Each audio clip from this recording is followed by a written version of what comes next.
9:15 Saturday morning, so I've been pondering what to do with my day, and it looks like that fog that was here earlier is all cleared up, which is good. So I think what we're gonna do is we're gonna swing by Emerald Bay, just in the off chance that the spot I want to anchor at's open. But most likely I think we're gonna head over to Cat Harbor. Fuel up.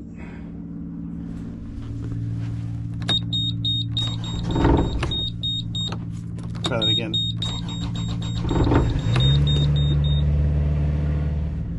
So we've got about 300 feet of chain out. We actually switched directions a little bit. So we're facing outwards now towards Bird Rock, Ship Rock. We anchored when we set. We anchored and set coming back this way, but all right, let's get to it.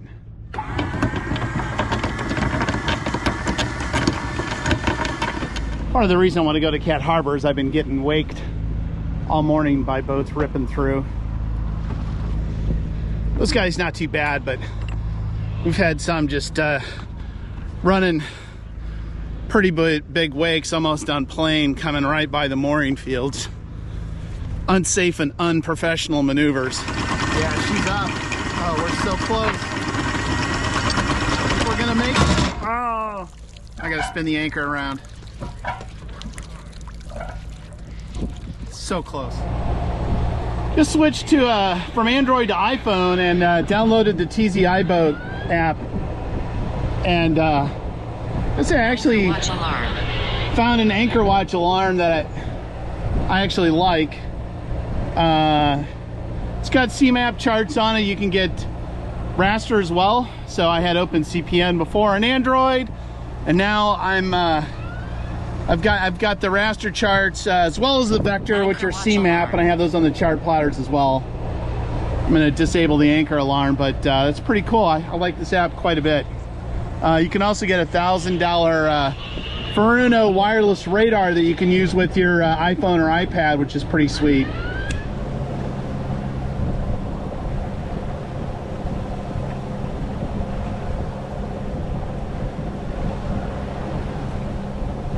Adios, the Isthmus. Another look at Cherry Cove. Just past Eagle Reef. If you look on the water closely, you can see where there's a bunch of kelp coming right up to the surface here.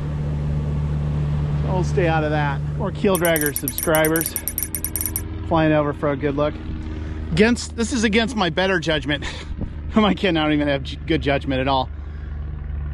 Worst part about going single-handed is you don't have someone to hold your beer for you. But we're gonna try and do a little drone flight over Emerald Bay. We'll see how this works. We're slowly moving, so this could be a complete crap show.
well, the drone is intact, but that was a less than stellar landing. Luckily it fell on the deck, which usually doesn't happen with me. I usually don't get that kind of luck. 0 point right here, so we're a little past Emerald Bay. If you look closely up on that ridge, you'll see a hiker. There's a couple hikers up there. Get a little better view of Parsons Landing with this beach here.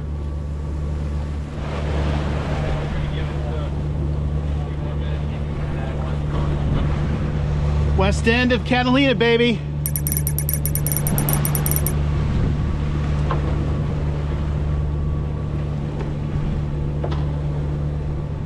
All right, we've come around the west end here. There's a good view of Eagle Rock. It's not lost on me that today's Earth Day and we're motoring. All right, let's call them dolphins.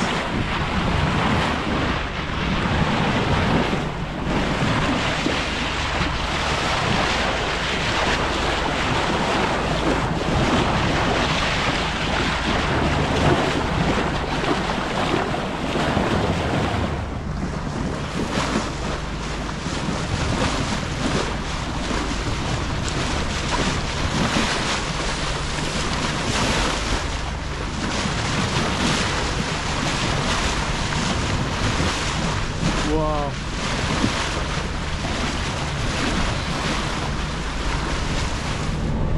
It's about a mile out from Cat Harbor. Still not much wind to speak of. This little rock up here is where we're going to turn left, and then we'll be in Cat Harbor. Coming up on our entrance here to Cat Harbor.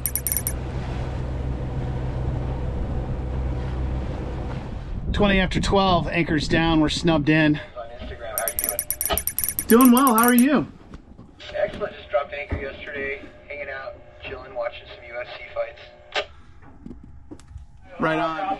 You also have your helo, what's the ETA for your aircraft?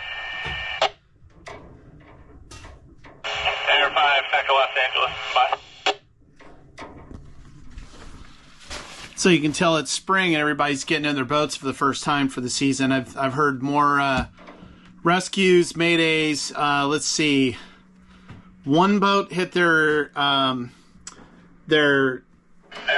Echo Los Angeles, they are 12 miles. One boat hit their distress on their VHF. Los Angeles, Air 5, copy. One boat was taken on water. I'll be on scene here shortly. One boat was on fire. And do you have I got the lat log. Another boat Do we have a description? had, there were people in the water off another boat, and this is a helicopter search right now. They're searching for a boat that called in a mayday.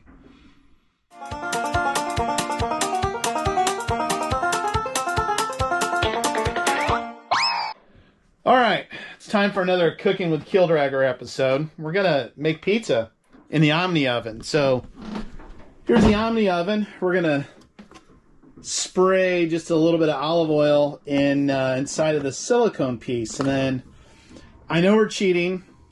At some point we'll do scratch, but I've got some Pillsbury pizza crust. So we're gonna put pizza crust in there, mozzarella cheese, some sharp cheddar cheese. We'll throw a little bit on there, and pepperoni. And then I don't have regular pizza sauce, so we're gonna have to do with spaghetti sauce, chunky mushroom ragu. And this is going to be an experiment, but it's got to be better than the last dinner I made with chili and ramen noodles. Okay, we used about half the roll of pizza dough. All right, try not to go too heavy on the sauce here. Sauce is on. All right, the cheese is on. Next is the pepperoni. Before we forget, let's get the smoke detector down. All right, let's put on these pepperonis. All right, pepperonis are on. Let's go ahead and get this on the stove. All right, let's see how she looks. Dun, dun, dun, dun, dun, dun. Yeah, looks edible. We'll give it a shot. All right, here's the Omni oven pizza in all its glory. Actually, it looks halfway edible. Next time I'm going to put a lot more fixins on top of it. See a few of these by the wind sailors. Look at them. They're all over the place.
I watch him and it's so much good stuff, learning how to, you know, where you anchor and what you're covering and all that stuff, you know. And this is the island I go to all the time too, so it helps me out as a new sailor watching a lot of your videos. Keeldragger. Keeldragger. What is that? It's a Valiant 40. Nice. So sailing vessel blew away. This is a Catalina Morgan 440. What year? 2006. Oh, it's beautiful. That's brand new, relatively speaking. I'm a little jealous of your davits. All kinds of room in this cockpit. That's what surprised me when I saw it, is how big the cockpit was. All right, we're here with Bill on sailing vessel Blew Away, and we're doing a taste test of the first ever made Omnia oven pizza. So, Bill, tell us, give us a little review. Well, so I have carne asada ready to throw on the grill, and first time I met Mark, so he brings over the Omnia oven pizza. I take a bite and I'm like, this is some good pizza. We've got nice crusty bottom, a good nice crispy bite to it. I would say this is an 8 out of 10. I wasn't expecting that high of a rating on it. It was good. You're too kind. All right, and this is the carne asada. How good does that look? Just a little crowd at the old anchorage here. Yeah. So if these guys drop up there, they're going to be pretty close to you by the time they set anchor, or they're not going to be putting much scope out. Yeah, these guys are on my anchor. Right on top. Did you drop your anchor over to the right there a little bit? It's over to starboard? Yes. Yeah, well, they're pulling up. They're going to try it again. Right, tell us a little bit about what we've got going on here, Bill. We got carne asada, about to chop it up. We got tortillas over here. We got some salsa and some sour cream and cheese in the fridge I'm about to pull out. Hell yeah. And these little mini street taco tortillas. Right on. It's deluxe eating at sea. All these guys are showing me up. That's all right. I'm not complaining. All right. 11 out of 10. I didn't know that goes that high. Yours goes to 11. 6 a.m. And these guys are heading out to fish. Unprofessional and unsafe maneuvers here, waking us in the anchorage. Did a 180 here at the anchorage. All right. right, here we go. There she is. Whew, look at that. Adios, Cat Harbor.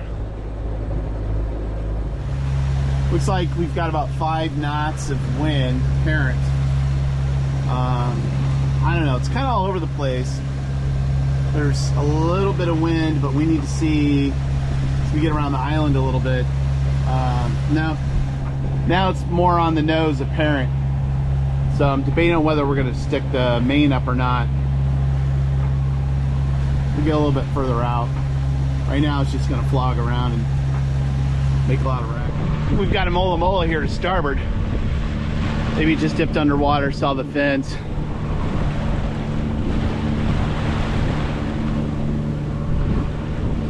All right, well, I didn't catch that mola mola on film, but I guess they've been coming up and feeding on all the by the wind sailors. At 20 till 7, we've got our first sighting of Eagle Rock there in the distance. Looks like there might be some fog out there, but at least we've got visibility to the west end of the island.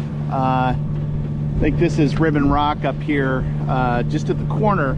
We turn a little bit to starboard. Doesn't look too bad behind us. Fuck me, the engine's quitting on us here. Probably a fuel delivery issue. First thing we're gonna do is we're gonna get a little further offshore here. Fuck. All right, we're gonna get offshore because there's not much wind. We got this big hunk of rocks behind us. So one thing at a time here. Not much wind, so we'll see. I got nothing on the wind. All right, well, that'll get your adrenaline pumping in the morning. We're gonna, I don't think we have hardly any wind, which really sucks.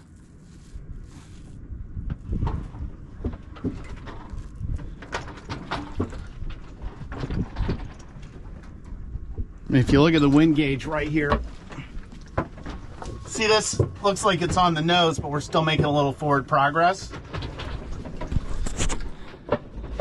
And that needle's bouncing around just because we're bobbing here.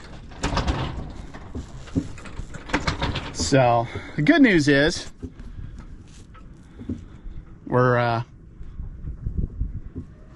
just bobbing around. Bad news is we don't really have any wind. So we're going to keep an eye on that for a little bit. We'll work our way a little further away from the island. Give ourselves a little bit of space. So if the autopilot's not going to do much in this situation. I had the fuel tanks polished.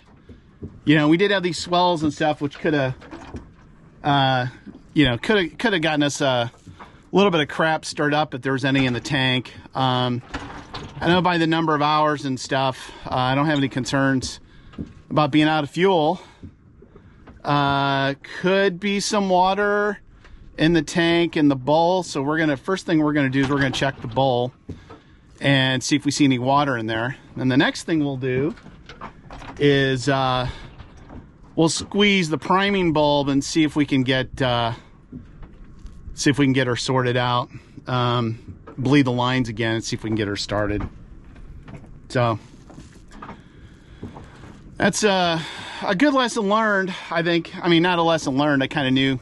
Like, that's why I don't really hug the island and get too close, because I always want to have a bailout for exactly situations like this. And you hear my main is just kind of flogging around. So let's just hang tight. Let me go down and let's take a look here, I guess.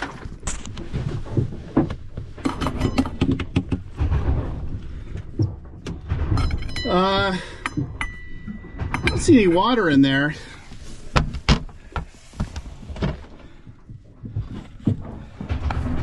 See if there's any constrictions in the bulb.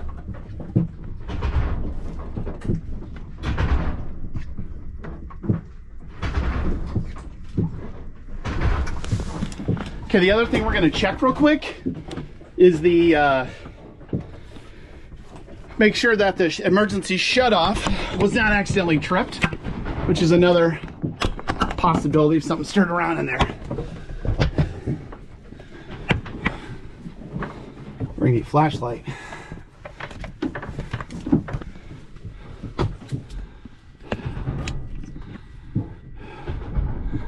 Valve is open.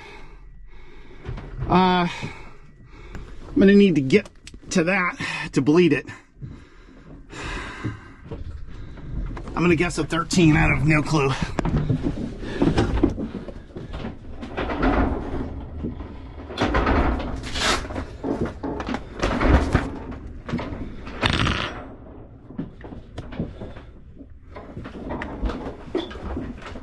We got to get further away from the rocks here before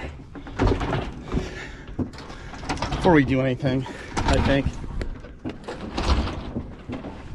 All right, well, while I'm screwing around here, there's a pot of Risso's dolphins up there, which is pretty cool. So at least we've got that going for us. All right, so the good news, hang on.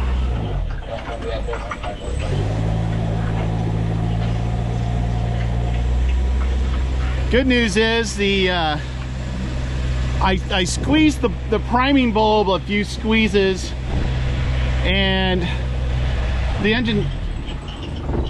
Fuck. No, it's conking out. It's probably a fuel filter issue. All right, so now we're in another race since we don't really have any wind. You see that little by the wind sailor right next to us? We're racing him. So far, he's about keeping speed with us. All right, I'm learning a few things. Like, I thought the bleed screw for the on top of the fuel, the secondary fuel filter on the engine was a 13 millimeter. Looks like it's a 14 millimeter. Naturally, I don't have that one in my immediate emergency kit, so I need to put a little label somewhere and get my 14 millimeter. See if I can. Still want to get a little bit further offshore here. We've made a little bit of distance, but we're like barely moving. I can feel just a whisper's breath of air right now, which is a good sign. We'll keep working our way a little further out, and then if I can get up enough speed, I can just stick the thing in autopilot for a little bit. If I don't have anything I'm gonna run into in a hurry. 7:39. I bled the lines, at least I tried to, got the engine started again. Pumped the shit out of that bulb. It's a little hard to bleed it at the same time you've got the bleed screw. It's hard to reach that bulb. So we're gonna, it feels like there's a little bit more of a breeze. So we're gonna make a little bit more distance from the island and see if we can motor a little bit further out. And then we'll see how far we can motor. We'll just keep motoring, and then if she conks out again, once we have more distance between us and the island, then I'll start looking at changing fuel filters and nonsense like that. But I don't want to get into that until I get a little further away from the island. I do not suspect that we're out of fuel, which is a little disturbing because I just had the fuel tanks polished not too long ago, and there was a, you know, there's kind of an obstruction. There was some gunk in the thing, but it should be okay. And the fuel filters, all that stuff should be all right. Definitely, if I make it back to the dock before changing the fuel filters, I'm going to change them anyways. So we started the engine at 7:39, and it's 7:41 right now. So we got a couple minutes run time on it. I'm gonna go ahead and push her up to cruising RPMs of 2,200 RPMs and some change, I guess. And let's get around this island, shall we? It's like we've got sea lion just chilling out here, or a couple of them.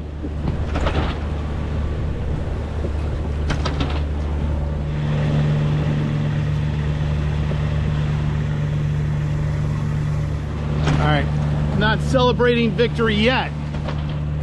We've been running for about 25 minutes. I'm a bit relieved that we're coming around the west end of Catalina.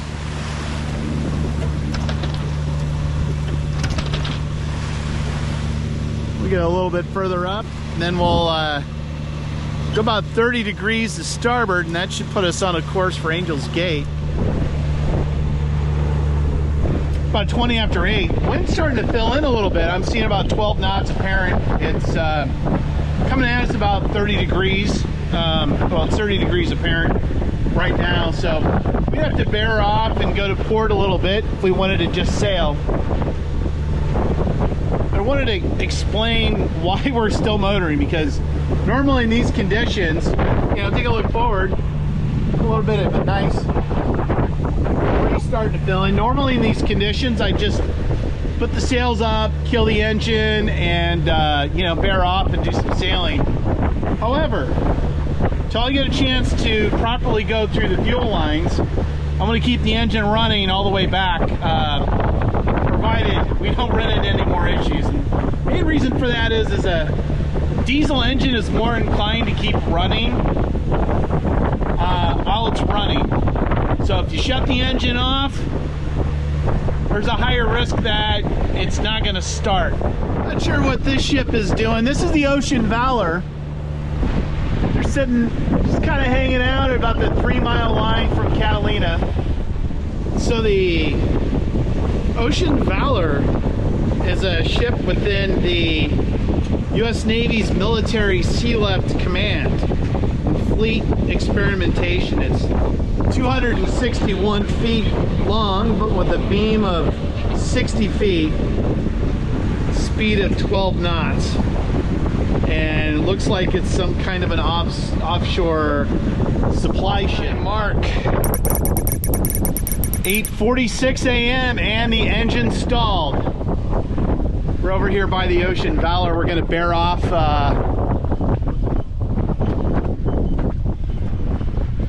We're going to bear off a little bit. Looks like we're going to need to do some sailing here. All right. 18 miles to go. We're sailing. I mean, we're doing 5.5 knots.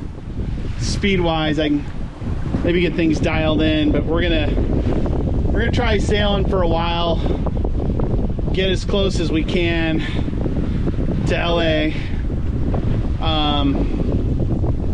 I don't really think I want to screw around with trying to do all the fuel stuff out here and keep messing around with that. So I'm likely going to call vessel assist and get a tow in as I get a little bit closer. We'll see. I don't want the engine quitting on me while I'm in LA Harbor, you know, near the breakwaters, and there's a ton of shipping traffic there and stuff like that. So, you know, obviously if I were in more austere conditions in a remote environment, I would just deal with it,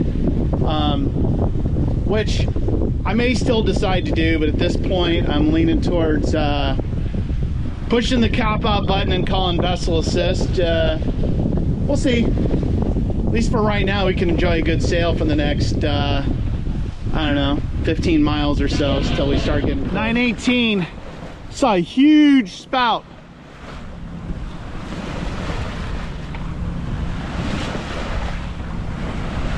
You can see that power boat coming. It's maybe about 15 degrees to starboard of that. There it is, right there. Another whale sighting, right on. We got about an hour or so to the shipping lanes. I think what we're going to go ahead and do is we're going to go ahead and see what kind of trouble we can get into with the fuel lines and stuff. I don't see any traffic. I'll have to quit intermittently, pop my head up, make sure that we're okay. But we're moving pretty slow right now. The wind's settled down a little bit. My spares in this little thing in the engine. I turned off the fuel line so it doesn't siphon. All right, I'm gonna have my hands full. We're gonna go ahead and take the top off this and put on a clean filter. Okay, here's the fuel filter. That's not that dirty. That leads me to believe there's an obstruction some gunk in the fuel tank. I don't know what else it could be. Okay, so here's what we learned. I swapped out the primary fuel filter, and it's not clogged. It's fine. I see a little bit of residue on there, but not that much at all. There's not enough to clog the engine. There was some air on the top. When I shut off the valve and replaced the filter, put everything together, opened up the fuel line and started squeezing the priming bulb. The priming bulb wasn't reinflating automatically, which tells me that there's an obstruction in the fuel line. That's what I'm assuming at this point. That I could take out the fuel line and blow air backwards to try and clear it out. I haven't decided if I want to try that or not at this point. I could. At this point, I'm leaning towards just having Vessel Assist give me a tow in. I think that's the safer plan at this point. So we'll do that, and then 10:52. So 4 minutes ago, I started the engine. It's running again. What I suspect is happening is I suspect that there's, in spite of getting the fuel tank polished, that there's some kind of obstruction or there's some residual gunk that clogged up the fuel tank pickup, because the priming bulb had some vacuum on it. It didn't seem like it was pulling. So that's what I suspect. I took the priming bulb off and I just blew into the fuel line, and I could hear air bubbles going into the tank. So I'm not a proud man, but blew the fuel line, and I was able to get everything, bled and reprimed. But time's gonna tell whether or not that's gonna get us home at this point. Not sure. Okay, we're in the southbound shipping lane right now. Here about a mile and a half away is the Monte Sorantes. Just stay the hell away from him. So we're trying to make a beeline across the shipping lanes here in case our engine conks out and the wind dies. Right now there's actually not a horrible breeze. Feels a little stronger, just repair wind because we're motoring with it. We're hauling some ass here. We're still motor sailing, and I'm seeing pretty close to 8 knots here. Engine's at cruising speed, but you've got the staysail and the main up.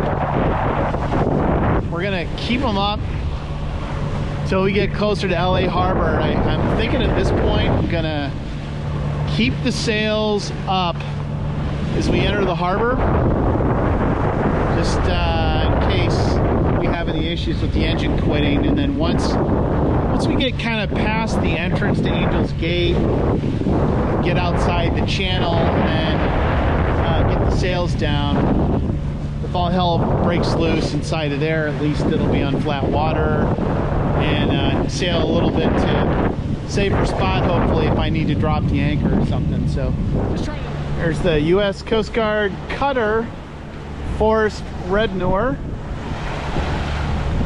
heading northbound. Coming in on Angel's Gate. Main is still up. We're going to keep the main up till we get inside the harbor. All right, just about ready to enter the marina. And I'm pretty glad I didn't have to call these guys.